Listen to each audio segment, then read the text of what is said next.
So is this site in North London actually Camelot? That is the claim of author Christopher Street in his book London's Camelot and the Secrets of the Grail. Mr. Street believes that this site, called Camlet Moat in Trent Park, is actually King Arthur's mythical keep. In an article relating to the publication of the book in 2009, Mr. Street wrote, "I know it sounds rather far-fetched, but the evidence, and there is plenty of it, indicates that the real Camelot once existed at the very centre of Enfield Chase, the royal hunting ground of the Plantagenet kings. Today it is still there, hidden in woods on the fringe of Trent Country Park, and is known as Camlet Moat."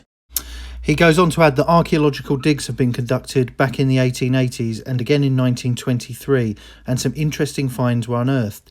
They suggest a substantial structure with stone walls over 5.5 feet thick, a massive drawbridge 38 foot long, and a subterranean dungeon. Sounds like a castle, doesn't it? Smaller relics from the Roman period suggest the site is originally of impressive antiquity. He goes on to say that most local historians have not made the Camelot connection because they seem to have decided that the name was simply inspired by the Arthurian legends, rather a hasty conclusion since facts don't bear it out, he says. The article continues, "The earliest mention of the Camelot name here dates from 1439, when, ironically, Camelot Manor was demolished. That's 40 years before Malory's Morte d'Arthur was printed. Local folklore tells us the name dates back a further 300 years to the time of William the Conqueror, which is nearly 100 years before the name Camelot first appeared in Chrétien de Troyes' Arthurian romances in 1170. To top them all, at least one leading expert on the etymology of local place names is on record as stating that the name Camelot here is indisputably of Celtic origin. That places it over 2,000 years old at the very least, and more than 1,000 years before the medieval Dan Browns started writing about any kind of Camelot. It is therefore likely that the name came from the place itself, so this could be a real Camelot, not a mythical one. Its lengthy connections to royalty mean it may even be a location used by, or at least known to, a real warrior king of the ancient Britons. Whether it was ever used by King Arthur is open to debate, but it is certainly a possibility," Mr. Street says. The site also has some intriguing associations with the Grail legends, and is as much a place of magic and mystery as the mythical Camelot.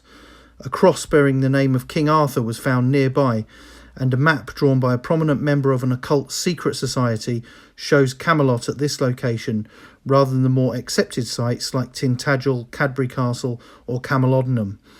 It has a holy well where apparitions of a Guinevere-like White Lady or Grail Maiden have been reported, and it is regarded as a place of healing, vision and inspiration by many visitors.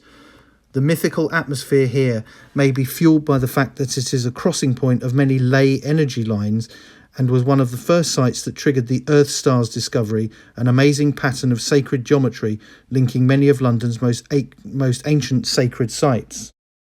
Mr. Street says that from personal experience the atmosphere of the site is haunting and otherworldly, as he puts it, and he writes, "Crossing the moat to the island sometimes feels like stepping through a portal to another realm. Personally, I believe it is the location of an inner world Grail castle and an oracular shrine of considerable antiquity. Astonishingly, the location of Arthur's sword in the stone also seems to have been in London. This was as much of a surprise to me as everyone else. I merely followed clues clearly spelled out in the works of Sir Thomas Malory.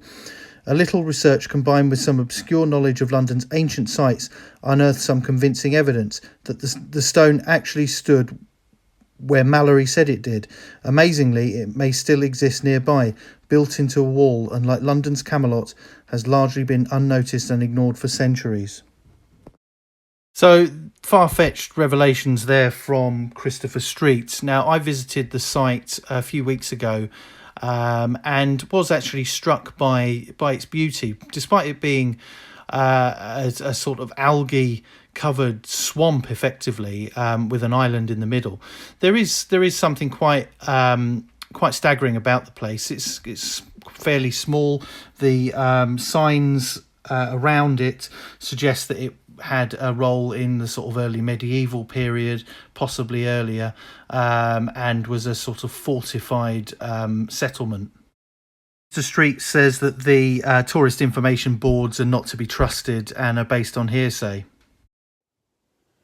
So I'm in Trent Park in the London Borough of Enfield, which is home to Camlet Moat, which author Christopher Street claims is the mythical Isle of Camelot. Now, on my visit, I didn't encounter any of the supernatural phenomena which Mr. Street claims to have experienced. But incidentally, there was an interesting sign on a tree which was asking for information about escaped big cats in the area. So it seems that not only is it associated with sort of King Arthur, Camelot and Grail legends, there are other sort of urban and I suppose in this case rural myths that persist about the site. So it seems to have been a sort of folkloric or paranormal kind of area for quite some time. So what do you think? Do you think this could be Camelot? Do you think Camelot even existed, or King Arthur existed? And was he present here at some point? Let me know in the comments below, and don't forget to like, share and subscribe. Thank you for watching.